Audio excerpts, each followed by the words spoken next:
The Bank of Canada is about to shock the housing market again, and this time it's going to be the biggest shock yet. As we know, inflation is now at 1.6%.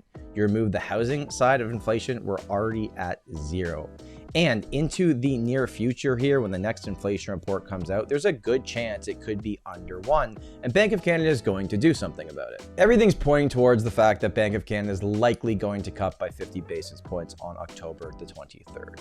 And there's a good chance that they do 50 points again in December if we continue on this track. First 3 rate cuts that we've had have been 25-point cuts, and I'd say those were like little buzzes into the housing market, but it hasn't really changed anything. This is going to be the biggest change that we've seen in rates decreasing. My name's Tom Storey. Thank you so much for being back on this channel. On our weekly podcast channel, The Tom Storey Show, we talk about this all the time. Okay, what's Bank of Canada going to do? But then what's it actually going to mean for the housing market? If you're new here, make sure to like and subscribe. If you're looking to buy or sell a property in Toronto, you can book a call with me or my team in the first link in the description. So let's play out what's going to happen on Wednesday. Okay, on October the 23rd, Bank of Canada is going to cut. It's probably going to be 50 basis points. Now, on one side of things, you're going to see the real estate community, who I am a part of, celebrate this. Say like, hey, buyers, it's time. This is the signal that you've been waiting for. This is the biggest cut that we've had in a long, long time. And you need to take advantage of this and get into the market before house prices go up. And then on the other side, you're going to have people say, hey, if they're cutting rates by 50 points and another 50 points potentially in December, that just means like we have a bad economy. So yeah, rates might be coming down, but people are going to be losing their jobs. If people don't have jobs, they can't afford to buy real estate. There's no way prices go up. And usually the truth lies somewhere in the middle. I still don't think it's going to impact any real estate markets across Canada in 2024. I think it's going to take a lot more time, but it is going to tell buyers like, hey, maybe it's safe now. Maybe it's not going to get worse. And at some point, if you believe that rates will continue to come down and more people will enter the market and you think prices may go up in the area that you want to buy, you might start considering, okay, maybe this is the time. Now, to play the other side again, I will tell you, we have a condo issue in Toronto. There is way too many on the market. And I've spoken to many, many people that want to see rates come down before they even list their property. So like there's still way more inventory that could have come to the market, but they're just not happy with today's current prices and they want things to go up. If you look at both sides of the extremes here, not that long ago, a fixed rate mortgage was over 6%. And right now on the other extreme, you're seeing some posted at 3.99 for insured products that are probably very niche. But if we use that example, right, it means that purchasing power has increased for buyers by 20% in the last 12 months. Now, when I say shock the housing market, of course, that's a title to get you to click on this video, but it will do. It's just going to create conversation.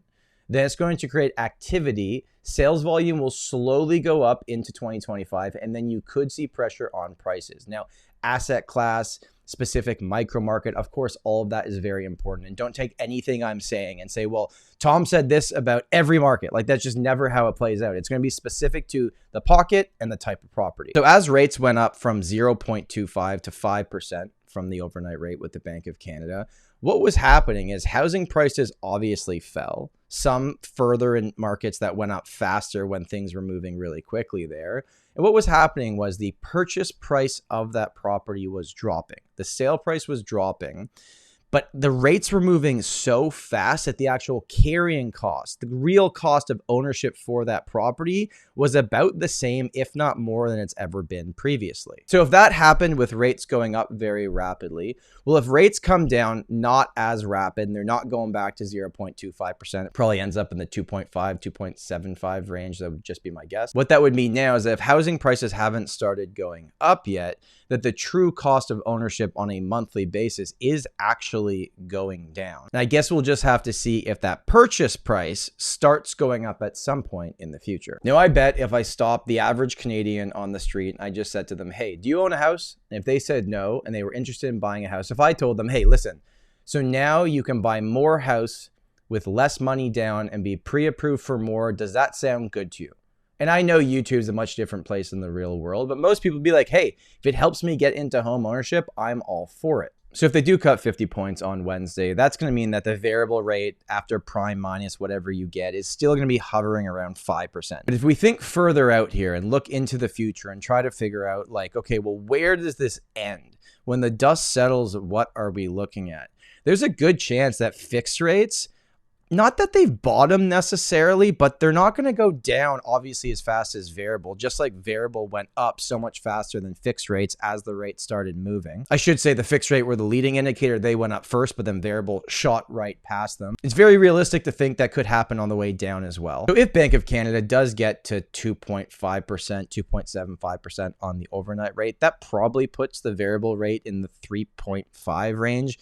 Probably puts the fixed rate in the 3.8, 3.9, maybe 4% range in the future. And that's probably where we settle here, unless something happens out of nowhere that nobody saw coming. But I'd love to know what you think. When the Bank of Canada makes their next two announcements, how do you think it's going to impact the housing market? And should we actually be concerned now at how fast inflation is falling?